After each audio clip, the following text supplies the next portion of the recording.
অবতার যখন আসেন, একা আসেন না। রাজা যেমন একা চলেন না, সঙ্গে তার কয়েকজন সভাসদ চাই, ভগবানেরও তাই। তিনি যখন অবতীর্ণ হন, সঙ্গে কয়েকজন লীলা সহচর নিয়ে আসেন। আমরা শ্রীকৃষ্ণ, বুদ্ধদেব, যীশু খ্রিস্ট, শ্রী চৈতন্য মহাপ্রভু সব অবতারের বেলাতেই এটা দেখেছি। শ্রী রামকৃষ্ণ পরমহংসদেবও এর ব্যতিক্রম নন। তিনি এসেছেন, সঙ্গে এনেছেন আরো একদল মানুষ, এমন মানুষ যাদেরকে ঠিক সাধারণের সঙ্গে মিশিয়ে ফেলা যায় না। শ্রী রামকৃষ্ণদেব এদের জন্য বিশেষ ব্যস্ত এবং এনারাও শ্রী রামকৃষ্ণদেবের জন্য পাগল। যখন প্রথম দেখা হচ্ছে, তখন থেকেই প্রত্যেকে তার প্রতি আকর্ষণ অনুভব করছেন। অনেকেরই মনে হচ্ছে, এ কার কাছে এলাম, যেন কতদিনের চেনা।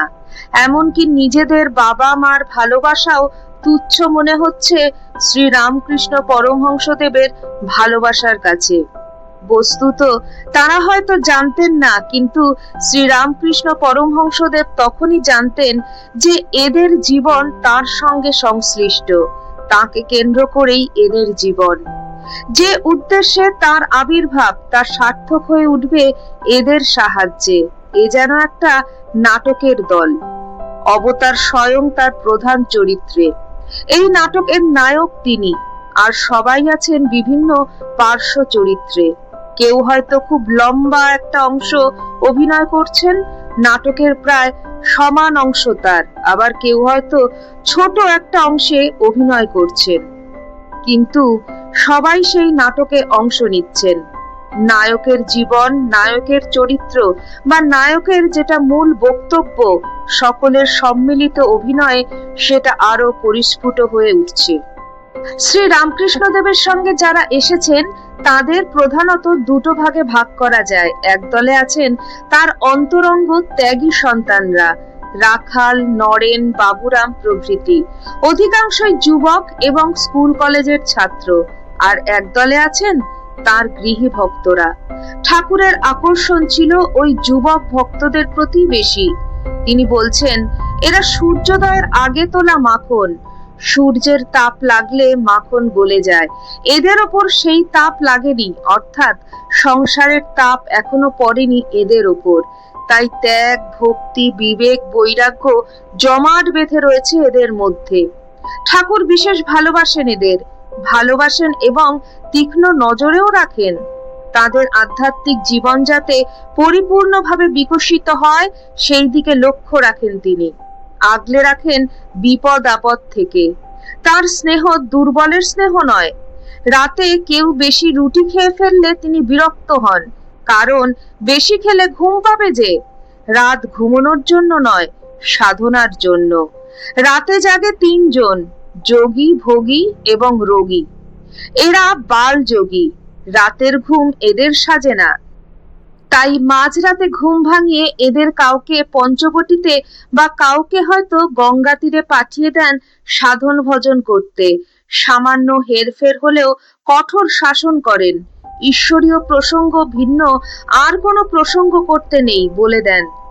সত্য কথা কলির তপস্যা, তাই ঠাট্টার ছলেও মিথ্যে কথা বলতে নিষেধ করেন। এদের এক একজনের এক এক প্রকৃতি, এক এক ঘর। সবাইকে তিনি তার উপযোগী করে শিক্ষা দেন। একজনকে যা উপদেশ দেন, অন্যকে হয়তো তা বলেন না, কিন্তু সবাইকে এগিয়ে নিয়ে যান নিঃশ্রেয়সের দিকে। এদের সম্বন্ধে অদ্ভুত অদ্ভুত কথা তিনি বলেন। সেগুলি সব ঠিক বুঝতে পারা যায় না, কিন্তু সেগুলি যে সত্য তা বিশ্বাস করতে ইচ্ছা হয়, কারণ এদের সম্বন্ধে তার অনেক ভবিষ্যৎবাণী পরে অক্ষরে অক্ষরে মিলে গেছে। এদের কাউকে কাউকে তিনি বলেছেন ঈশ্বর কোটি। সবাইকে বলছেন না, কয়েকজনকে বলছেন। কেন তিনি বেছে বেছে কয়েকজনকে এরকম বললেন বোঝা যায় না। তবে সবাই যে অসাধারণ, সবাই যে অতি উচ্চ মার্গের মানুষ, সবাই যে তার অত্যন্ত অন্তরঙ্গ, তাদের সঙ্গে তার কথাবার্তা, আচার আচরণ থেকে তা বোঝা যায়। শ্রী শ্রী ঠাকুর যোগীন্দ্র সম্বন্ধে বলছেন, কৃষ্ণ সখা অর্জুন। পরে তিনি স্বামী যোগানন্দ হলেন। শ্রী শ্রী মায়ের কত সেবা করলেন।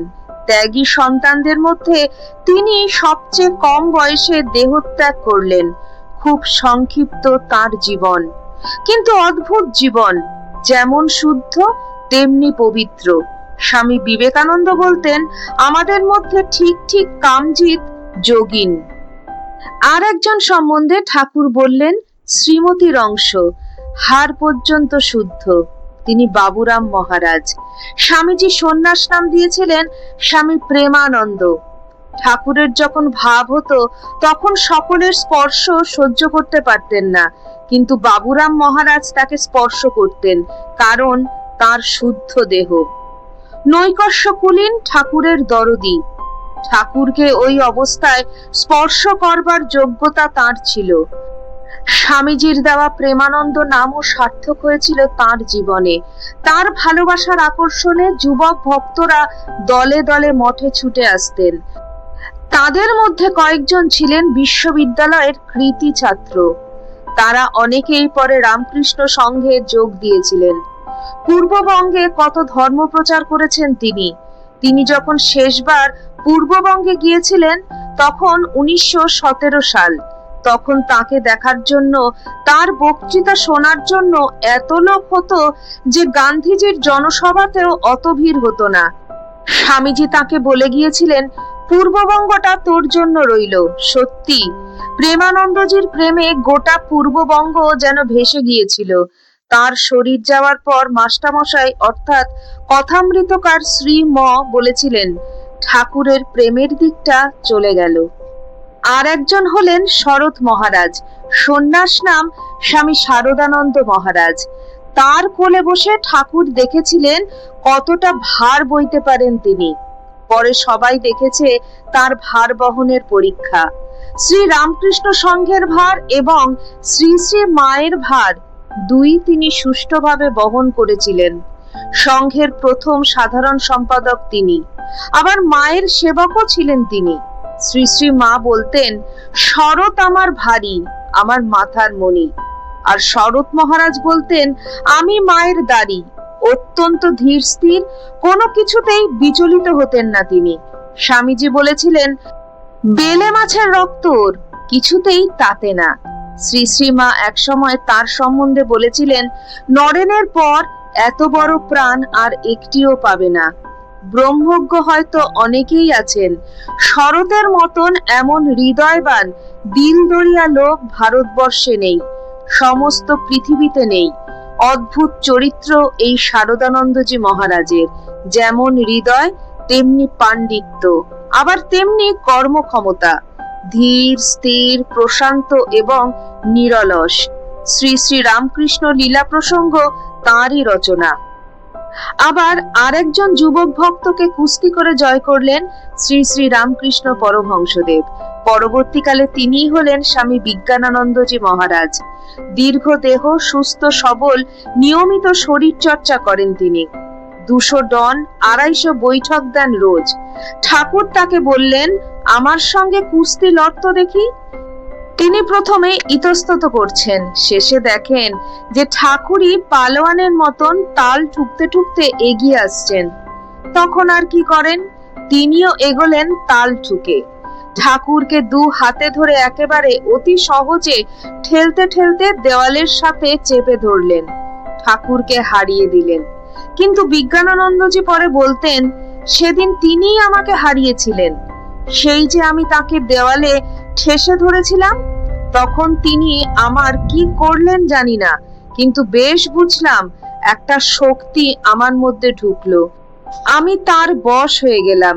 কাজেই আমি তো হেরেছি, তিনি আমাকে কিনে নিয়েছেন। বেলুর মঠে যে শ্রী শ্রী রামকৃষ্ণ দেবের মন্দির আমরা দেখতে পাই, তারই তত্ত্বাবধানে এই মন্দির হয়েছিল। ইঞ্জিনিয়ার ছিলেন তিনি। স্বামীজি মন্দিরের পরিকল্পনা করে গিয়েছিলেন। মোটামুটি সেই পরিকল্পনা অনুযায়ী পরে স্বামী বিজ্ঞানানন্দজি মহারাজ এই মন্দির করেছিলেন। এই সব যুবক ভক্তদের ঠাকুর অনেক সময় জিজ্ঞেস করতেন, আমাকে তোমার কি মনে হয়? কেউ হয়তো বলল, আপনাকে সাক্ষাৎ ভগবান মনে হয়। ঠাকুর খুব খুশি। কেন খুশি হচ্ছেন? কারণ এরা তার জন্ম জন্মান্তরের সাথী, আপনার জন। কতদিন পর তিনি তাদের দেখছেন, তারাও তাকে দেখে চিনেছেন, তাই আনন্দ। মহাপুরুষ মহারাজ অর্থাৎ স্বামী শিবানন্দজি বলতেন, ঠাকুরকে দেখেই তার মা বলে মনে হয়েছিল। পরে মহাপুরুষ মহারাজ বলতেন, বাবা মা সব তিনি। রোমারোলাকে লেখা একটি চিঠিতে বলেছিলেন, শ্রী রামকৃষ্ণদেব যে কি কত বড় তা আমি এখনো বুঝতে পারিনি, তবে তার কৃপায় তার জীবদ্দশাতেই আমি 3 বার সমাধি সুখ উপলব্ধি করেছি এবং তার শ্রেষ্ঠত্ব প্রমাণ করবার জন্য আমি এখনো বেঁচে আছি। তার এই মহাপুরুষ নাম স্বামীজির দেওয়া। স্বামীজি বুঝেছিলেন বিরাট আধার, তাই এই নাম তিনি দিয়েছিলেন। এছাড়াও আছেন নিরঞ্জন মহারাজ। ঠাকুর যার সম্বন্ধে বলতেন নিত্য নিরঞ্জন, এতটুকুও অঞ্জন নেই, আর যার সরলতার খুব প্রশংসা করতেন। আছেন অদ্বৈতানন্দজি মহারাজ বা বুড়ো গোপাল মহারাজ, ঠাকুরের চেয়েও যিনি বয়সে বড় ছিলেন। আছেন স্বামী অদ্ভুতানন্দ বা লাটু মহারাজ, শ্রী রামকৃষ্ণের মিরাকেল। রামদত্তের বাড়িতে ভৃত্য হয়ে এসেছিলেন বিহার থেকে। ঠাকুরের সংস্পর্শে এসে জীবনের ধারা পাল্টে গেল। আছেন খোকা মহারাজ, শশী মহারাজ, গঙ্গাধর মহারাজ, সারদা মহারাজ, হরি মহারাজ ও কালী মহারাজ। তাদের সন্ন্যাস নাম যথাক্রমে শুভদানন্দজি মহারাজ, রামকৃষ্ণানন্দজি মহারাজ, অখণ্ডানন্দজি মহারাজ, ত্রিগুণাতীতানন্দজি মহারাজ, তুরীয়ানন্দজি মহারাজ এবং অভেদানন্দজি মহারাজ। আর আছেন স্বামী বিবেকানন্দ ও স্বামী ব্রহ্মানন্দ। স্বামী রামকৃষ্ণানন্দজি মহারাজ সম্বন্ধে স্বামীজি বলতেন যে দাস্য ভক্তির পরাকাষ্ঠা হচ্ছে শশী মহারাজ। তার ঠাকুর পুজো একটা দেখার মতন জিনিস ছিল। যারা সেই পুজো দেখতো তাদের মনে হতো ঠাকুর যেন সাক্ষাৎ তার সামনে রয়েছেন। ঠাকুরের মহাসমাধির পর অন্যান্য গুরু ভাইরা সবাই পরিব্রাজক হয়ে বেরিয়ে পড়েছিলেন। তখন বরানগর মঠ আগলে ছিলেন স্বামী রামকৃষ্ণানন্দজি মহারাজ অর্থাৎ শশী মহারাজ। কোনোদিন মঠ ছেড়ে যাননি। অথচ পরে স্বামীজি যখন বললেন তাকে মাদ্রাজে যেতে, এক বাক্যে চলে গেলেন। খুব গোঁড়া ছিলেন শশী মহারাজ। দক্ষিণ ভারতের লোকও খুব গোঁড়া। স্বামীজি তাদের বলেছিলেন, আমি এমন একজনকে এখানে পাঠাবো যিনি গোঁড়ামিতে তোমাদেরকেও হার মানাবেন। তোমাদের সবচেয়ে গোঁড়া ব্রাহ্মণের চেয়েও তিনি গোঁড়া, অথচ পুজো, শাস্ত্রজ্ঞান, ধ্যান ধারণা এসব দিক থেকে তিনি অতুলনীয়। দক্ষিণ ভারতে রামকৃষ্ণ আন্দোলন প্রচারে শশী মহারাজের বিরাট ভূমিকা। শশী মহারাজের দেহত্যাগের পর স্বামী ব্রহ্মানন্দ মহারাজ বলেছিলেন, একটা দিকপাল চলে গেল, দক্ষিণ দিকটা যেন অন্ধকার হয়ে গেল। এখনো সেখানে সবাই তাকে শ্রদ্ধার সঙ্গে স্মরণ করেন। কত কষ্ট করে সেখানে ছিলেন তিনি। একদিন এত অসহ্য মনে হয়েছে যে স্বামীজির ছবির দিকে তাকিয়ে অভিমান করে বলছেন, তোমার জন্যই তো আমি এত কষ্ট পাচ্ছি। পরক্ষণেই আবার সাষ্টাঙ্গ প্রণাম করে স্বামীজির কাছে ক্ষমা চাইছেন। স্বামীজি কিন্তু তখন দেহত্যাগ করেছেন। খুব পণ্ডিত ছিলেন, শাস্ত্র অধ্যয়ন করেছিলেন অনেক। মাদ্রাজে বক্তৃতা করতেন। কোনোদিন হয়তো দুর্যোগের জন্য একজনও আসেননি। তিনি কিন্তু যথারীতি শাস্ত্র ব্যাখ্যা করে যেতেন, মনে করতেন ঠাকুরকে শোনাচ্ছেন। এত অর্থকষ্ট ছিল যে ঠাকুরের সেবা পুজো চালানো কঠিন হতো। একদিন এমন হয়েছে যে ঠাকুরের জন্য কিছুই জোটেনি। তখন তিনি ঠাকুরকে বলছেন, আমাকে পরীক্ষা করছো? ঠিক আছে, সমুদ্রের তীর থেকে বালি এনে তোমাকে ভোগ দেব, তারপর সেই বালি প্রসাদ হিসাবে গ্রহণ করব। যদি গলা না নিতে চায়, আঙুল দিয়ে ঠেলে গলা দিয়ে নামাবো। শেষ পর্যন্ত অবশ্য তা করতে হয়নি। অভাবনীয় ভাবে এক ভক্ত কিছু জিনিসপত্র নিয়ে উপস্থিত হয়েছিলেন। শশী মহারাজ আর শরৎ মহারাজ, এই দুজনের সম্বন্ধে ঠাকুর বলেছিলেন যে তাদের তিনি যীশুখ্রিস্টের সঙ্গে দেখেছিলেন। স্বামী ব্রহ্মানন্দ মহারাজ এক সময় বলেছিলেন, দিগ্বিজয়ী শঙ্করের মতন শশী মহারাজের প্রভাব দক্ষিণ ভারতে জ্বলজ্বল করছে। শশী মহারাজ যেমন দক্ষিণ ভারতে রামকৃষ্ণ আন্দোলন প্রচারে প্রধান ভূমিকা নিয়েছিলেন, তেমনি ঠাকুর স্বামীজির শিব জ্ঞানে জীব সেবার মন্ত্র প্রথম কার্যকর করেছিলেন স্বামী অখণ্ডানন্দজি মহারাজ। দুঃখী দরিদ্রের জন্য স্বামী অখণ্ডানন্দজির প্রাণ কান্ত। তিনি একবার পায়ে হেঁটে মুর্শিদাবাদ দিয়ে যাচ্ছিলেন। দাঁতপুর বলে একটা গ্রামে গিয়ে তিনি দেখলেন একটি অল্প বয়সী মুসলমান মেয়ে কাঁদছে। তিনি জিজ্ঞেস করলেন, কেন কাঁদছো মা? সেই মেয়েটি উত্তর দিল, আমি কলসি করে জল আনছিলাম, হাত থেকে পড়ে কলসিটা ভেঙে গেছে। আমাদের এই একটা মাত্র কলসি, এখন বাড়ি ফিরে গেলে মা মারবে। অখণ্ডানন্দজি আরো খবর পেলেন যে সেখানে দুর্ভিক্ষ চলছে। মেয়েটিও কয়েকদিন ধরে অভুক্ত আছে। তার কাছে কয়েক আনা পয়সা ছিল। তিনি তখন তাই দিয়ে মেয়েটিকে একটি কলসি আর কিছু চিড়ে মুরগি কিনে দিলেন। যেই কিনে দিয়েছেন অমনি চারিদিক থেকে অভুক্ত ছেলেমেয়েরা তাকে ঘিরে ধরেছে, আমাকে দাও, আমাকে দাও। তখনই তিনি বাকি পয়সা দিয়ে ওদেরও কিছুটা চিড়ে মুরগি কিনে দিলেন। সেই রাত্রিটা তিনি সেখানেই থাকলেন। পরদিন সকালে দাঁতপুর ছাড়িয়ে যতই এগিয়ে যেতে লাগলেন, ততই দেখতে পেলেন শুধু ওই গ্রামই নয়, চারপাশের আরো অনেক গ্রামই দুর্ভিক্ষ। তিনি ভাবলেন সেই এলাকা ছেড়ে চলে যাবেন, কারণ এই কষ্ট চোখে দেখা যায় না। কিন্তু কেবলই মনে হতে লাগলো কে যেন তাকে পেছন থেকে টেনে ধরেছে। তখন সেখানেই একটা গ্রামে তিনি থেকে গেলেন।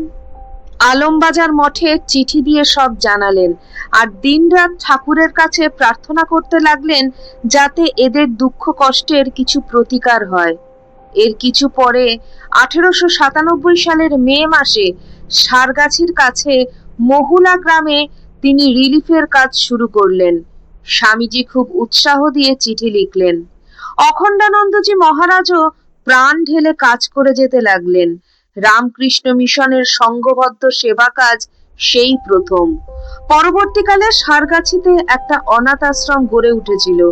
স্বামী অখণ্ডানন্দজি মহারাজ তার বাকি জীবনটা সেখানেই কাটিয়ে দিয়েছিলেন। স্বামী অখণ্ডানন্দজি মহারাজ বলতেন, আমি রাজ্য চাই না, স্বর্গ চাই না, মুক্তিও চাই না। আমার কাম্য শুধু এই যে দুঃখী মানুষদের আরতি যেন দূর হয়। স্বামী ত্রিগুণাতীতানন্দজি মহারাজ রামকৃষ্ণ সংঘের মুখপত্র উদ্বোধনের প্রথম সম্পাদক। প্রাণান্ত পরিশ্রম করে তিনি সেই পত্রিকা বের করতেন। উদ্বোধনের জন্য তখন একটা ছোট ছাপাখানা ছিল, কিন্তু এত অর্থাভাব যে বেতন দিয়ে কোনো কর্মচারী নিয়োগ করার উপায় নেই। ত্রিগুণাতীতানন্দজি মহারাজ নিজেই ছাপাখানার সব কাজ করতেন, রাত জেগে কাজ করতেন, পাছে ঘুমিয়ে পড়েন সেই জন্য দাঁড়িয়ে দাঁড়িয়ে কাজ করতেন। শ্রী শ্রী মাকে তিনি অত্যন্ত ভক্তি শ্রদ্ধা করতেন। একবার শ্রী শ্রী মা গরুর গাড়ি করে কোথাও যাচ্ছেন, তিনিও আছেন সঙ্গে। মা ঘুমিয়ে পড়েছেন। জ্যোৎস্না রাত। হঠাৎ তিনি লক্ষ্য করলেন রাস্তার উপরে বিরাট একটা গর্ত। গাড়ি যদি সেটাকে পাশ কাটিয়ে যেতে চায় তাহলে গাড়িতে ঝাঁকুনি লাগবে, মায়ের ঘুম ভেঙে যাবে। তাই তিনি তৎক্ষণাৎ গিয়ে সেই গর্তের ওপরে শুয়ে পড়লেন আর গাড়োয়ানকে বললেন তার শরীরের ওপর দিয়ে গাড়ি নিয়ে যেতে। ঠিক সেই সময় অবশ্য মা জেগে গেলেন, বললেন, করছো কি, উঠে এসো। তারপর হেঁটে মা ওই জায়গাটুকু পার করলেন। স্বামীজি দেহত্যাগ করার আগে ইচ্ছে প্রকাশ করেছিলেন যে ত্রিগুণাতীতানন্দজি মহারাজকে আমেরিকায় পাঠাবেন। সেই অনুযায়ী ত্রিগুণাতীতানন্দজি মহারাজ 1903 সালে আমেরিকা যান। সেখানেই সান ফ্রান্সিসকোয় থেকে তিনি ধর্মপ্রচার শুরু করেন। ধীরে ধীরে তিনি সেখানে একটা হিন্দু মন্দির গড়ে তুলেছিলেন। পাশ্চাত্যে সেটাই প্রথম হিন্দু মন্দির। সেখানেই ত্রিগুণাতীতানন্দজি মহারাজের শরীর যায় একটা আকস্মিক দুর্ঘটনায়। তার এক ছাত্র উন্মাদ হয়ে গেছিল, নাম ভাবরা। তাকে লক্ষ্য করে সে বোমা ছোড়ে। সে তৎক্ষণাৎ মারা গেল আর ত্রিগুণাতীতানন্দজি মহারাজ সাংঘাতিকভাবে আহত হলেন। অসহ্য যন্ত্রণা। কিন্তু আশ্চর্য ব্যাপার, সেই অবস্থাতেও তিনি ভাবরার খোঁজ খবর নিচ্ছেন। কোনো অভিযোগ নেই তার প্রতি। বলছেন, আহা, নির্বোধ বেচারা। প্রায় 15 দিন কষ্ট ভোগ করে তিনি শরীর রাখলেন। যেদিন তিনি দেহত্যাগ করলেন সেদিন স্বামীজির জন্মতিথি। স্বামী অভেদানন্দজি এবং স্বামী তুরীয়ানন্দজিও স্বামীজির আহ্বানে বিদেশে বেদান্ত প্রচার করতে গিয়েছিলেন। স্বামীজি যখন প্রথমবার পাশ্চাত্যে গিয়ে আছেন তখনই স্বামী অভেদানন্দজিকে ডেকে পাঠান তার কাজে সাহায্য করবার জন্য। ঠাকুরের সন্তানদের মধ্যে তিনি সবচেয়ে বেশি দিন বিদেশে প্রচার কার্য চালিয়েছিলেন। খুব বড় পণ্ডিত ছিলেন তিনি। তার লেখা অনেক বইও আছে। ঠাকুর তার সম্বন্ধে বলতেন, নরেনের পরই ওর বুদ্ধি। স্বামীজি যখন দ্বিতীয়বার বিদেশ যাবেন তার আগে তুরীয়ানন্দজিকে বলেছিলেন, হরি ভাই, ঠাকুরের কাজের জন্য বুকের রক্ত বিন্দু বিন্দু দিয়ে আমি একেবারে মৃতপ্রায় হয়েছি। তোমরা কি আমার এ কাজে একটুও সাহায্য করবে না? কেবল দাঁড়িয়ে দাঁড়িয়ে দেখবে? হরি মহারাজকে আগেও স্বামীজি বলেছিলেন বিদেশ যেতে, তখন তিনি রাজি হননি। কিন্তু স্বামীজির এরকম কথার উপরে এবার আর না বলতে পারলেন না। স্বামীজির সঙ্গে তিনিও আমেরিকায় গেলেন। স্বামীজি এর আগে তার ভক্তদের বলেছিলেন, আমি তোমাদের কাছে এতদিন বক্তৃতা করেছি, এখন এমন একজন গুরু ভাইকে পাঠাবো যাকে দেখে তোমরা বুঝবে সেগুলোকে কিভাবে জীবনে পরিণত করতে হয়। তুরীয়ানন্দজিকে বললেন, লিড দ্য লাইফ, তুমি শুধু তোমার জীবন দেখাও।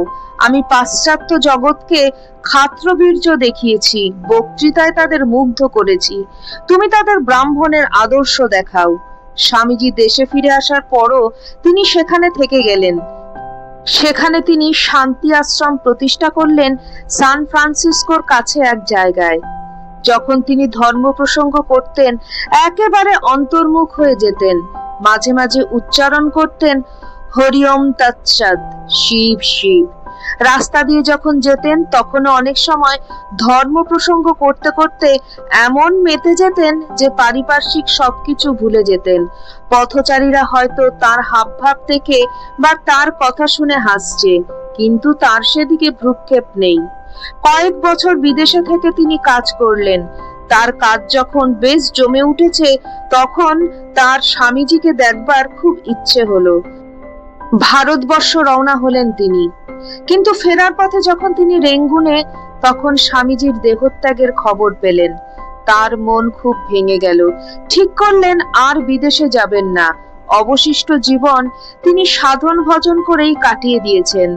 অসুস্থ অবস্থায়ও দেখা যেত তিনি প্রশান্ত আছেন, দেহবোধ নেই। তার কার্বাঙ্কল হয়েছিল। সেই কার্বাঙ্কল অপারেশন করবার সময় তিনি শরীর থেকে মনটা তুলে নিতেন। ডাক্তার ক্লোরোফর্ম ছাড়াই অপারেশন করতেন। তিনি বসে থাকতেন নির্বিকার, যেন অন্য কারোর শরীরে অস্ত্রোপচার হচ্ছে। বাস্তবিকই এদের সকলের জীবনই অদ্ভুত। শ্রী রামকৃষ্ণ পরমহংসদেব যেন বহু রূপে বিভক্ত হয়ে এদের মধ্যে প্রবেশ করেছিলেন। তার ছাঁচে গড়া এদের জীবন। শ্রী রামকৃষ্ণদেব একবার বলেছিলেন, এদের মতন সন্ন্যাসী সারা পৃথিবীতে নেই। একথা বলেছিলেন এদেরই একজন স্বামী অদ্বৈতানন্দজিকে, যখন তিনি শ্রী রামকৃষ্ণের কাছে সাধু সেবা করার ইচ্ছে প্রকাশ করেছিলেন। সত্যি তাই।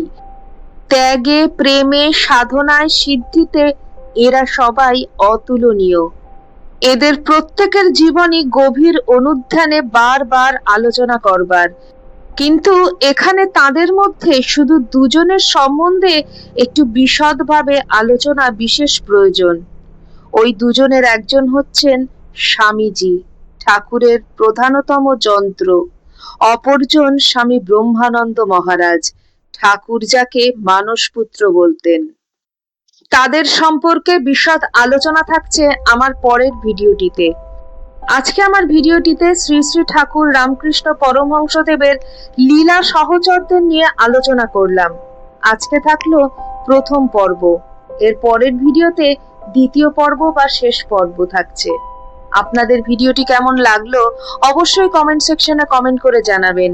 চ্যানেলের নতুন বন্ধুদের কাছে একান্ত অনুরোধ, চ্যানেলটি সাবস্ক্রাইব করে আমার পাশে থাকবেন আর পাশে থাকা বেল আইকনটি অবশ্যই ক্লিক করে দেবেন, যাতে আমার পরবর্তী ভিডিওটিতে আপনার সঙ্গে আমার আবার দেখা হয়। তাহলে আজ এই পর্যন্তই।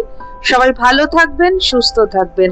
আবার খুব শিগগিরই দেখা হচ্ছে আপনাদের সঙ্গে কোনো একটি নতুন ভিডিওতে। জয় ঠাকুর, জয় মা, জয় স্বামীজি।